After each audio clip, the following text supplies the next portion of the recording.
Hey, how's it going? Preps here and welcome back to another Marvel Strike Force video, and in this video I'm going to be going over the best teams for new and mid-game players to invest in. Enough said, let's get into it.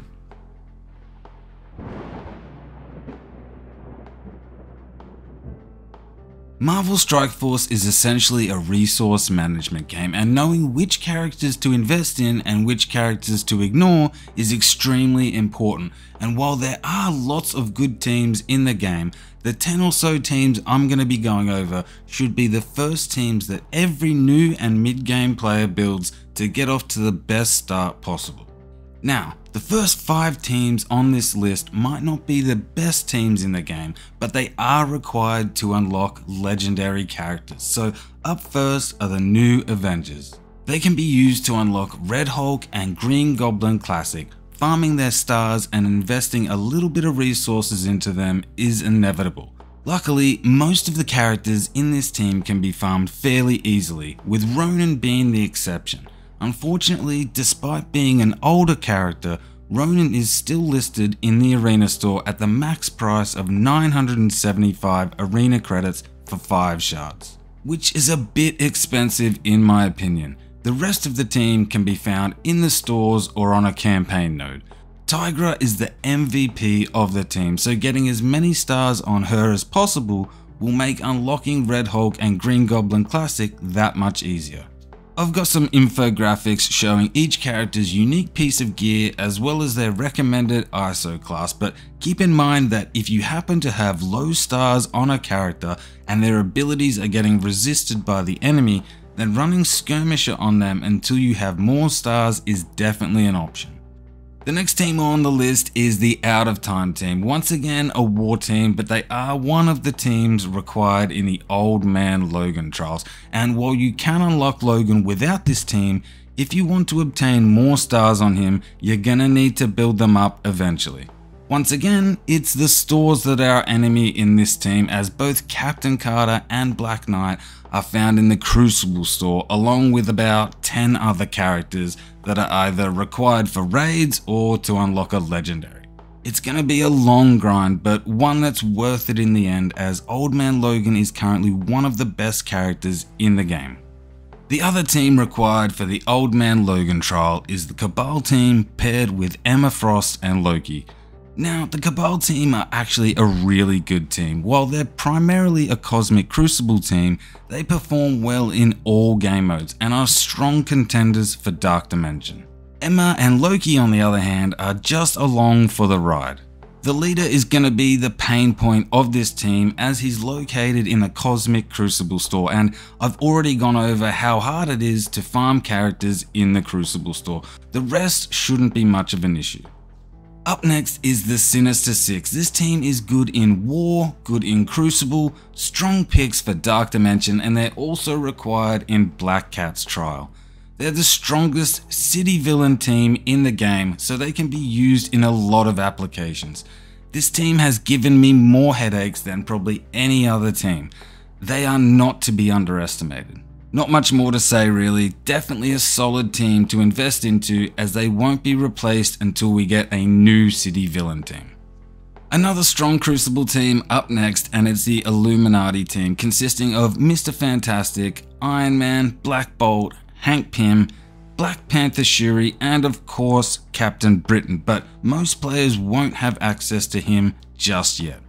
Illuminati are a decent team in most game modes, and as an added bonus, they're also required for an upcoming legendary character, which is rumored to be Blade, but I'm not so sure about that. If the Old Man Logan trial is anything to go by, we will need the Illuminati team at high stars eventually, so it's a good team to start investing into. Hank Pym and Shuri aren't farmable yet, but that shouldn't be too far away, so start farming them as soon as their shards become available.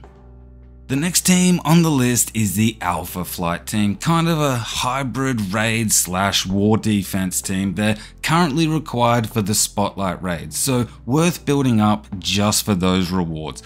Now, apart from a few Crucible battles, I haven't used this team very much because they sit on war defense, and because I have them built fairly high, they're able to sim the nodes of the current raids my alliance is doing. A little bit disappointing, as Sasquatch is probably one of my favorite characters in the game, but what can you do? If you want those spotlight raid rewards, you gotta build them up. Moving into the top 5, and we have the Bio Raid team Hivemind. Now, I have mixed feelings about this team because while they are good in raids, decent in Crucible, and okay in war, 3 characters share the same unique piece, with Carnage, Venom, and Void Knight all taking alien spores. Carnage and Venom are also fairly expensive to build, but they are a pretty good all-around team. Red Goblin is the MVP on this team in my opinion. Crazy damage, and he has a revive mechanic, so having him alive is pretty important. Up next, the newest team to the game, and that's the Orcus team, the new tech raid team. And while we haven't seen the full team in action on the live server yet, the 3-piece with Lady Deathstrike, Scientist Supreme, and Sentinel seems to be performing pretty well already, so I can only assume that the next 2 members will boost their performance even more. If you're a brand new player, it might be hard to get some of the characters on this team, but once you do get them, they're definitely worth investing into. Coming in at number 3 is the Mutant Raid team, the Extreme X-Men. Hands down, one of the best beginner teams to get in the game. They're amazing in raids, Cosmic Crucible, War, Dark Dimension, and they can unlock multiple legendary characters. This team won't be replaced until we get a new Mutant Raid team, and even then I think they'll still have some applications. If you're brand new to the game, just be aware that this team will be one of the next raid teams to be replaced, so just be mindful of how much you're investing into them. The next team on the list is the Annihilators, and I've got some strong opinions on not only their release method, but also the performance of this team in general, but I'll save that for another time. The reason they made it so high up on the list is because they are the current arena meta team, and they just happen to be cosmic, and we were in desperate need of new cosmic characters. Not only that, they are the second team alongside the Illuminati to be required for an upcoming legendary character, so they're a very important team. If you want to get the most power cores every day from Arena, you're gonna have to build this team. Okay, coming in at number 1, hands down the best overall team in the game, the Spider Society. The current skill raid team, they're amazing in all game modes. Raids, War, Cosmic Crucible, Dark Dimension, unlocking legendaries, they do it all and they do it extremely well. I often describe this team as the perfect team. They're all fairly cheap, they all require different unique pieces. They have 1 brawler, 1 blaster, 1 protector, 1 controller, and 1 support, so an even spread of ISO 8 requirements. I love using this team and I hate going up against them. It's going to be a while before they're replaced, so it's a safe team to invest into. Lastly, an honorable mention in the Night Stalkers team, the next team coming to the game, and they'll be replacing the Bifrost raid team in the Mystic section, with reworks to Moon Knight and Agatha Harkness alongside Man-Thing and fan-voted Karen, and with the 5th character apparently being Blade.